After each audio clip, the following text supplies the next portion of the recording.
सभी पत्रकार साथियों का स्वागत है। बहुत ही गंभीर विषय पर मैं बात करने के लिए आपके पास आया हूं।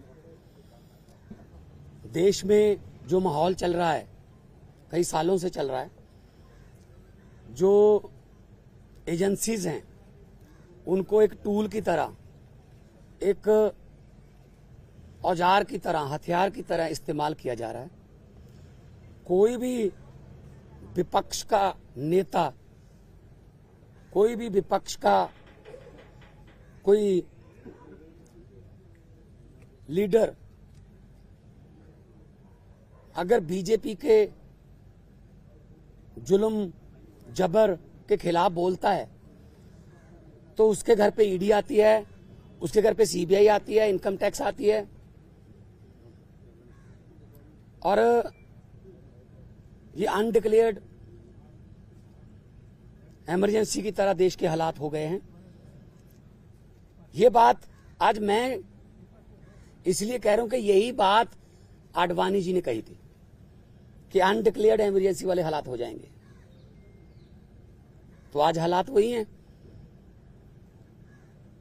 गवर्नर, जहां इनकी सरकार नहीं है वहां गवर्नर के जरिए, राज्यपालों के जरिए तंग किया जा रहा है। मैं भी उसका पीड़ित हूं। एक केरला के मुख्यमंत्री अभी जंतर मंतर पर आके गए। तमिलनाडु के मुख्यमंत्री अपने गवर्नर से तंग है। उनका गवर्नर भाषण ही नहीं पढ़ता, उनका लिखा हुआ विधानसभा में जो पढ़ना होता है बजट सेशन में। ममता दीदी को हर रोज तंग किया जा रहा है। हेमंत सोरेन को गिरफ्तार कर लिया। दिल्ली में अरविंद केजरीवाल साहब को जब भी कोई काम करते हैं एलजी टांग अड़ाता बीच में। सुप्रीम कोर्ट के जरिए सरकार चलानी पड़ रही है। हम भी सुप्रीम कोर्ट में पहुंचे हुए हैं। आरडीएफ का पैसा 5500 करोड़ रूरल डेवलपमेंट फंड का पंजाब का रोका हुआ है। नेशनल हेल्थ मिशन का पैसा रोका हुआ है। 8000 करोड़ से ज्यादा पंजाब का पैसा रोक रखा है। हम कोई भीख थोड़ी मांगते हैं, वो हमारे टैक्स का पैसा है, पंजाब के लोगों का हिस्सा है, वो योगदान है। फिर गवर्नर्स के जरिए सुप्रीम कोर्ट में मुझे जाना पड़ा गवर्नर के खिलाफ कि जी बजट सेशन नहीं होने दे रहे। सुप्रीम कोर्ट में स्टालिन जी सुप्रीम कोर्ट में, केरला के मुख्यमंत्री सुप्रीम कोर्ट में, अरविंद केजरीवाल जी, हर बात पे सुप्रीम कोर्ट में जाना पड़ रहा था। सुप्रीम कोर्ट के 5-0 के बेंच ने कहा सर्विसेज जो हैं वो अरविंद केजरीवाल जी के पास, सरकार के पास रहनी चाहिए। सुप्रीम कोर्ट का 5-0 का फैसला नहीं माना।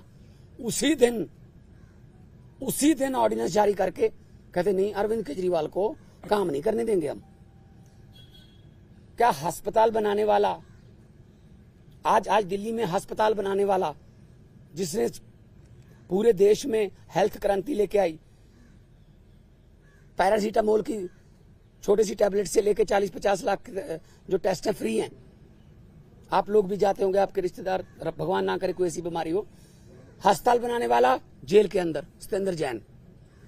दिल्ली में स्कूल बनाने वाला, जिसने लाखों बच्चे, गरीबों के बच्चे नीट, एमबीबीएस, आईआईटी में जाने योग्य कर दिए, मनीष सिसोदिया जेल के अंदर है।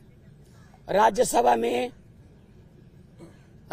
में मोदी जी के खिलाफ उठ के बोलने वाला संजय सिंह अंदर है। अभी अरविंद केजरीवाल साहब को ले गए। मतलब मुझे समझ नहीं आती कि देश में लोकतंत्र है कहां है। टीवी पत्रकार कोई अगर ऐसी रिपोर्टिंग कर दे, पत्रकार को पकड़ के लेके जाते हैं। कोई यूट्यूबर के बारे में, कोई यूट्यूब वाला कोई बोल दे कुछ, उसके लिए कानून लेके आए, ये आपका कंटेंट जो है ये भड़काऊ है, हेट स्पीच माना जाएगा इसको। सबसे ज्यादा हेट स्पीच कौन देता है देश में? सबसे ज्यादा हेट स्पीच बीजेपी वाले देते हैं।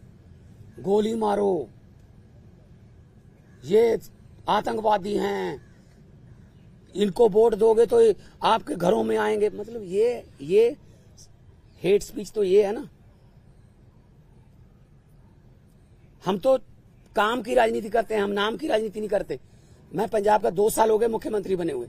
2 साल में 43,000 सरकारी नौकरी देके आपके सामने खड़ा हूं। 2 साल में हमने 829 आम आदमी क्लिनिक बना दिए। 1.25 करोड़ से ज्यादा लोग वहां पे आके दवाई लेके ठीक होके चले गए। क्या ये काम नहीं करनी चाहिए हमें? वो आम आदमी क्लिनिक को बंद कराने के लिए नेशनल हेल्थ मिशन का पैसा रोक रखा है, ये ना बनाओ जी। फिर 26 जनवरी की परेड में पंजाब की झांकी नहीं हुई, क्यों जी? आजादी में 80% योगदान हमारे बुजुर्गों का, हमारे पुरखों ने कुर्बानियां दी, और 15 अगस्त और 26 जनवरी आप पंजाब के बिना मना लोगे? कैसे मना लोगे? How dare you are. किसने, वो होते कौन है शहीद भगत सिंह की झांकी को, जिसमें शहीद भगत सिंह, करतार सिंह सराभा, लाला लाजपत राय, मदन लाल ढींगरा, जलियांवाले बाग का कांड, जिसमें वो थे झांकी में, उनको रिजेक्ट करने वाले ये कौन होते हैं? ये भगत सिंह से बड़े हो गए, जिन्होंने देश लेके दिया, अब उन्हीं के खिलाफ कर रहे हैं। मुझे तो ये शक है, अगर इनका बस चले तो ये राष्ट्रीय गीत जन गण मन से पंजाब का नाम निकाल देंगे, अगर इनका बस चले तो। इतनी नफरत करते हैं ये पंजाब को। और पंजाब वो है जो पूरे देश का पेट भी पालता है। 532 किलोमीटर हमारा बॉर्डर है पाकिस्तान के साथ। हमारे बेटे आज कारगिल से लेके पंजाब के लड़के खड़े हैं सीना तान के। कोई भी दुश्मन की तरफ से कोई गोली आती है, सबसे पहले पंजाबियों का सीना है। तो ये इतना हमें नफरत करते हैं। अब अरविंद केजरीवाल ने क्या किया? हम कहते रहे कि ये गिरफ्तार करेंगे, बहाना ढूंढ रहे हैं। मुझे ये बता दीजिए टाइमिंग क्या है? ये क्या चाहते हैं? विपक्ष का कोई भी नेता इस इलेक्शन में चुनाव प्रचार ना कर पाए, ये इलेक्शन छीनना चाहते हैं। 3 दिन पहले रशिया में क्या हुआ? 88% वोट पुतिन। 2030 तक, आगे 40 तक भी जाएगा। और वो 12% है, वो खराब हुई वोट है, उनके खिलाफ नहीं वोट डाल सकता कोई। तो ये भी तो पुतिन के रास्ते पर ही चल रहे हैं। फिर ये डिक्टेटरशिप है। आप रात को 8 बजे आ जाओ घर, 9 बजे तक सर्च करते रहो, उसके बाद ले जाओ, फिर देखते हैं बाद में रिमांड मांगेंगे, ये करेंगे वो करेंगे। अरे एक देशभक्त बंदा है वो। अगर पैसे कमाने होते, IRS ऑफिसर है Arvind Kejriwal, commissioner income tax का, उनकी पत्नी भी IRS commissioner Indian revenue service में। पैसे कमाने होते तो अपनी अच्छी भली नौकरी क्यों छोड़ते?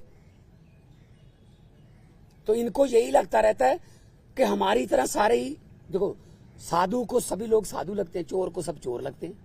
इनके इलेक्ट्रिक बॉन्ड का क्या हुआ? 8000 करोड़ के आसपास जब इलेक्ट्रिक बॉन्ड निकले हैं, कहते वो तो चंदा है। अच्छा, अगर कोई अच्छे काम करे कहते नहीं तेरा धंधा है। अभी मैं परिवार से मिलकर आया हूं, बेटा और बेटी हैं, आगे के एग्जाम देने हैं उन्होंने, किसी मिलने जाना है, कोई किताबें सिलेबस की, उनको बाहर नहीं निकलने दे रहे। रिश्तेदारों के फोन आ रहे हैं, ये पुलिस से परमिशन लेनी पड़ रही है कि सर प्लीज इनको भेज दो अंदर। नहीं जी, 2 बंदों को ही भेजेंगे, ये 4 हैं। हद है। बच्चों का क्या कसूर है जी? उनकी पत्नी का क्या कसूर है जी? तो ये सब कोई इनका किसी, मुझे ये बता दीजिए किसकी मानते हैं ये? सुप्रीम कोर्ट की मानते हैं? नहीं मानते। इलेक्शन कमीशन की मानते हैं? नहीं मानते। CBI की मानते हैं? नहीं मानते। नीति आयोग की मानते हैं? नहीं मानते। ये तो कमाल है। मतलब मैं ही मैं, हर जगह मैं ही मैं। सो ये बहुत ही निंदनीय है। आम आदमी पार्टी अब छोटी पार्टी नहीं है। 10 साल में राष्ट्रीय पार्टी बन गई। 10 साल में 2 राज्यों में हमारी सरकारें हैं। 10 हमारे राज्यसभा के मेंबर हैं, 1 हमारा लोकसभा का मेंबर है, 5 MLA हमारे गुजरात में हैं, 2 MLA हमारे गोवा में हैं, मध्य प्रदेश में सिंगरौली में हमारी मेयर है, और चंडीगढ़ का मेयर हमारा है। और वो तो पता होगा ना चंडीगढ़ का मेयर कैसे बना, फिर वो तो पता ही होगा ना कि ये डेमोक्रेसी है। फिर कैसे गिन रहा था वो? 36 वोट गिनने थे, 36 वोट गिनने थे, 36 वोट, कैमरे लगे हुए थे। कैसे गिन रहा था? ऐसे वोट देख के। जब सुप्रीम कोर्ट गए तो जस्टिस साहब ने कहा कि दिखाइए कहां है वोट। ये वो 8 के 8 वोट उन्होंने वैलिड करार दिए। और पहली बार हुआ है जुडिशियल हिस्ट्री में कि कोई मेयर का नाम सुप्रीम कोर्ट ने जारी कर दिया कि ये मेयर होगा, तो अगर 36 वोट में से 8 वोट खराब कर दिए, मतलब ऑलमोस्ट 25%। मुझे इस बात का कोई हैरानी या खुशी नहीं है कि हमारा मेयर बन गया। मुझे इस बात की बहुत चिंता है कि 36 वोट में से 8 खराब कर दिए। अभी 4 जून को 92 करोड़ वोट गिने जाएंगे, उनमें क्या करेंगे? ये वोट कहीं डलता है, जाता कहीं और है, जीतता कोई और है। ये इन्होंने इलेक्शन को ऐसे समझ रखा है जैसे बस अब हमारा ही काम है। हम कहते रहे, पिछली बार भी अरविंद केजरीवाल जी ने कहा था कि अगर ये आ गए ये संविधान बदल देंगे, और बाबा साहब का, डॉक्टर भीमराव अंबेडकर जी का संविधान बचाना है। अभी जो देश में चल रहा है पूरी दुनिया देख रही है, उसको सबको पता है, लेकिन ऐसे किसी पड़ोसी या किसी विदेशी राष्ट्रपति से कहलवा लेना कि you are the most famous prime minister of the world. और अभी किसानों की समस्या थी, हरियाणा के बॉर्डर पे रोक लिया। पत्रकारों ने मुझसे पूछा, मैंने कहा जी, वो कहते जी दिल्ली क्यों आते हैं किसान? मैंने कहा जी मोदी जी दिल्ली क्यों आए फिर अहमदाबाद छोड़ के? कहते जीत के आए हैं। मैंने कहा जो जहां जीत के आएंगे वो देश का राज करने के लिए, तो वहीं पे आएगा सारा देश, उनको दिल्ली क्यों नहीं आने देते? मैं लाहौर भेजूं उनको? लाहौर से ज्यादा तारें लगा दी थी, लाहौर वाले बॉर्डर पे पाकिस्तान ने तार नहीं लगाई हुई, हमारे वालों ने लगाई हुई है, उनको क्या जरूरत है? कहते अपनी तरफ लगा लो। तो ये किसानों की समस्या तो हल नहीं करते। टीवी पे ऐड आती है, पापा यूक्रेन और रशिया का युद्ध रुकवा दिया मोदी जी ने। अच्छा, आप उनके युद्ध रुकवा सकते हो, अपने किसानों से बात नहीं कर सकते 200 किलोमीटर? कमाल है, हद है। ये डेमोक्रेसी नहीं है। मैं आपके जरिए, आपके टीवी कैमरों के जरिए करोड़ों लोगों को ये कहना चाहता हूं, आम आदमी पार्टी जो है वो चट्टान की तरह अरविंद केजरीवाल जी के साथ खड़ी है। अरविंद केजरीवाल को तो गिरफ्तार कर लोगे, उसकी सोच को कैसे गिरफ्तार करोगे? अरविंद केजरीवाल एक व्यक्ति नहीं है, अरविंद केजरीवाल एक सोच है। हम चट्टान की तरह उनके साथ, मैं भी अपना काम छोड़ के आया उनके लिए। उन्होंने जब दिया न्योता पूरे देश को कि अच्छी राजनीति करने के लिए मुझे अच्छे बंदे चाहिए, तो मेरे जैसे लोग, अगर मैं आर्टिस्ट था, फेमस आर्टिस्ट था, मुझे क्या जरूरत थी? मुझे भी बीच बीच में गालियां देते रहते हैं, बीजेपी वाले गालियां देते रहे, कांग्रेस। मतलब असल में क्या है, इनको दुख इस बात का है कि आम घरों से बेटे बेटियां जीत कर हमारी कुर्सियों पर क्यों बैठ गए, ये पंगा है। साहब आप कह रहे हैं कि सीएम की पार्टी और सरकार का दिल्ली में क्या होगा? मुख्यमंत्री बदले जाएंगे, पार्टी के चीफ बदले जाएंगे या वही रहेंगे? नहीं, पार्टी के ऊपर बड़ा संकट है। और कोई संकट नहीं है। पार्टी देखो, हम वो पत्ते नहीं जो शाख से टूट कर गिर जाएंगे। आंधियों को कह दो अपनी औकात में रहें। सो पार्टी कुछ नहीं हुआ, पार्टी और मजबूत होकर निकलेगी। मैं आपको कह रहा हूं कि अरविंद केजरीवाल एक व्यक्ति नहीं, एक सोच है। इतने 10 सालों में देश में करोड़ों केजरीवाल पैदा हो चुके हैं, उनको कहां गिरफ्तार करोगे? कौन आगे बढ़ाएगा भाई? हम लोग सारे बढ़ाएंगे हम मिलके। बीजेपी की तरफ से कहा जा रहा है कि पंजाब में आम आदमी पार्टी टूट जाएगी, यूनिट अलग हो जाएगा, दिल्ली में सरकार गिर जाएगी, इस तरह के स्पेकुलेशंस को। देखो भाई साहब, जब इनको सोचना ही इन्होंने दिन रात यही है, किसकी सरकार गिरानी है, किसकी तोड़नी है, किसके एमएलए खरीदने हैं, अभी तक यही तो करते आए हैं। जहां पे जीतते नहीं वहां खरीद लेते हैं, जहां पे इलेक्शन से नहीं जीते वहां बाई इलेक्शन से जीत जाते हैं। 30 बंदों से इस्तीफा ले लो, फिर बाई इलेक्शन करवा लो, हाउस की संख्या कम करके सुबह 4 बजे गवर्नर को जगा लो कि ओथ करवा, एक बार ओथ करवा। ये तो ट्रंप ने मेरे ख्याल में सलाह नहीं पहले मांगी होगी, वरना ट्रंप को भी पिछली बार ये ओथ दिलवा लेते कि एक बार तू ओथ ले, बाकी बाद में अमित शाह जी को भेज देंगे, वहां ठीक कर लेंगे। देखो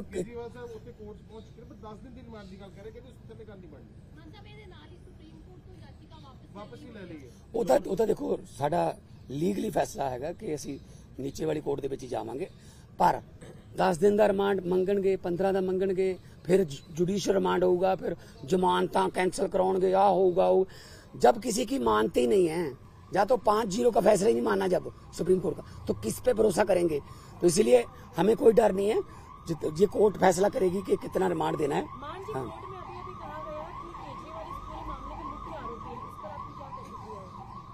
केजरीवाल क्या क्या कहा? असल में बीजेपी को खत्म करने में मुख्य आरोपी वही है। बीजेपी को डर ही वही है कि यार केजरीवाल अगर आ गया ना, ये हमें इससे डर है। उनको कांग्रेस से क्या डर? उनको बाकी पार्टियों की पता नहीं कितने इतनी बड़ी बड़ी फाइलें बना के रखी हुई हैं, झूठी सच्ची बना के रखी हुई हैं। एक ही पार्टी है जिससे बीजेपी को डर लगता है, आम आदमी पार्टी, क्योंकि इतना तेजी से जा रही है आगे। तो इनको लगता है यार ये जहां भी जाते हैं, तो अभी पंजाब में देख लेंगे। पंजाब में हमने कहा है 13 जीरो का, अभी दिल्ली में अच्छा जा रहा है, अब कुरुक्षेत्र में, गुजरात में, हम सब जगह पे जाएंगे। तो इसीलिए उनको मुख्य आरोपी लग रहा है। जो भी भारतीय जनता पार्टी के लिए खतरा है वो मुख्य आरोपी है। मतलब इंडिया अलायंस के बड़े लीडर्स आज इकट्ठा हो रहे हैं। इंडिया अलायंस के बड़े लीडर्स की मीटिंग है अरविंद केजरीवाल की गिरफ्तारी को लेके। अब वो चिंतित हैं कि पहले हेमंत सोरेन की गिरफ्तारी हुई, अब अरविंद केजरीवाल की हो रही है। तो इकट्ठा स्ट्रैटेजी बनाने की तैयारी में है क्या आप लोग? बिल्कुल बिल्कुल मीटिंग करेंगे। मैं भी उस मीटिंग में जाऊंगा। पहले भी मैं सभी मीटिंगों में जाता रहा हूं, अरविंद जी के साथ जाता रहा हूं मैं, चाहे बेंगलोर हो, मुंबई हो, पटना हो। तो इंडिया अलायंस में जो मीटिंग होगी उसमें, क्योंकि ये मामला अकेला अरविंद केजरीवाल का नहीं है, ये मामला डेमोक्रेसी को बचाने का है, ये मामला लोकतंत्र को बचाने का है। 2 घंटे कल पूरी छानबीन चली है, कहते कि निकल के कुछ नहीं सामने आया, पर फिर भी जरिए परिवार ने मान साहब भी दसो परिवार हौसले चाहे देखो, केजरीवाल साहब की जो पत्नी है, उन्होंने कोई पहली बार नहीं ऐसा देखा। रामलीला ग्राउंड से पार्टी निकली, कितने दिन अनशन चलते रहे, जेल में भी पहले जाते रहे। तो ये ऐसी बात नहीं है कि परिवार में कोई शिकन नहीं है। हाँ, लेकिन आम आदमी पार्टी को जो ये कह रहे हैं कि डीरेल कर देंगे, प्रचार नहीं करने देंगे, ये इनकी गलतफहमी है। क्योंकि प्रचार में तो हम दुगना तिगना जो जोश है उसके साथ जाएंगे। और हमारे सभी अभी मैं जाऊंगा अपना गोपाल राय जी से, पंकज गुप्ता जी से, सबसे जो है हमारी पीएसी है, हाई कमांड है, उनके साथ मीटिंग करूंगा। अभी ये आज शाम तक फाइनल कर लेंगे, आज शाम तक फाइनल कर लेंगे। ये इंडिया अलायंस के कौन से नेता दिल्ली आ सकते हैं, मीटिंग करनी है, पीसी करनी है, जो भी हम करेंगे। लेकिन हम इस कितना है, हमारा अलायंस जो है वो बिल्कुल मजबूत है। अलायंस के पूरे साथियों ने विरोध भी किया है, और आने वाले दिनों में और ज्यादा हम इलेक्शन कमीशन को भी लिखेंगे कि एक नेशनल पार्टी के नेशनल कन्वीनर को आप पकड़ के आप उस समय जब प्रचार करने जा रहे हैं, तो ये क्या डेमोक्रेसी हो गई? आपने शिवसेना तोड़ दिया, आपने, है जी, आपने शरद पवार की पार्टी तोड़ दी, ठीक है, आपने जो चाहते हो कि इसको तोड़ दो, इसका चुनाव चिन्ह छीन लो, इसका ये छीन लो। ये छीना छपटी ज्यादा देर नहीं चलती। मैं इतना झूठ चल रहा है देश में, मैंने पार्लियामेंट में भी कहा था, ये क्या कर रहे हैं, ये देश को तोड़ने की बातें कर रहे हैं। ये देश के टुकड़े, असल में टुकड़े गैंग ये हैं जो देश को तोड़ने की बातें कर रहे हैं। मैंने पार्लियामेंट में बोला था कि लंबे सफर को मीलों में मत बांटिए, कौम को कबीलों में मत बांटिए। एक बहता दरिया है मेरा भारत देश, इसको नदियों और झीलों में मत बांटिए। हमारी पार्टी जो है वो बहुत जोश में है, जगह जगह पे आज पूरे देश में विरोध भी किया है। और अरविंद केजरीवाल इस संकट के समय से बड़े नेता बन के उभर के आएंगे। और लोगों को आज पता चल गया कि कैसे ये दमनकारी नीतियां जो इनकी बीजेपी की हैं, कि लोकतंत्र में अगर हम नहीं जीते, जो जीत गया उसको दबा लो, ये चलेगा नहीं। आपके ऊपर में अब ज्यादा जिम्मेदारी आ गई, क्या लगता है कि आप उस भूमिका में होंगे, केजरीवाल जी वाली भूमिका में? नहीं, देखिए पता क्या, मैं पहले भी जाता रहा हूँ, ऐसी कोई बात नहीं है, मेरे लिए कोई नई बात नहीं है। अरविंद जी मेरे पे बहुत, मेरे बड़े भाई हैं, वो बहुत यकीन करते हैं, और जाएंगे जहां भी हमें मौका मिलेगा। आने वाले दिनों में गुजरात भी जाऊंगा, कुरुक्षेत्र भी जाऊंगा। आने वाले दिनों में जहां मुझे पार्टी ने कहा मैं जाऊंगा। मैं पार्टी का वफादार सिपाही हूँ। पंजाब की सरकार पे जो असर पड़ेगा इस चीज का, यार भाजपा ਦੀਆਂ ਕਿੰਨੀਆਂ ਸੀਟਾਂ ਨੇ ਪੰਜਾਬ 'ਚ ਦੱਸੀ, ਕਿੰਨੀਆਂ ਨੇ ਦੱਸ ਦੋ? हैं 2। अब 117 में से 2 हैं, 92 वालों को सवाल पूछ रहे हो आप कि भाजपा कहती है ये होगा। ये ख्याली पलावा उनके, ये आम आदमी पार्टी के जो हमारे एमएलए हैं ना, वो बिकाऊ नहीं है। बिकाऊ कीमत उसकी लगती है जो मंडी में हो। हमारा जो एमएलए हैं, हमारे जो पार्टी के वॉलंटियर हैं, वो बिकाऊ नहीं है, वो मंडी में ही अवेलेबल नहीं है। कीमत क्या लगाओगे उनकी?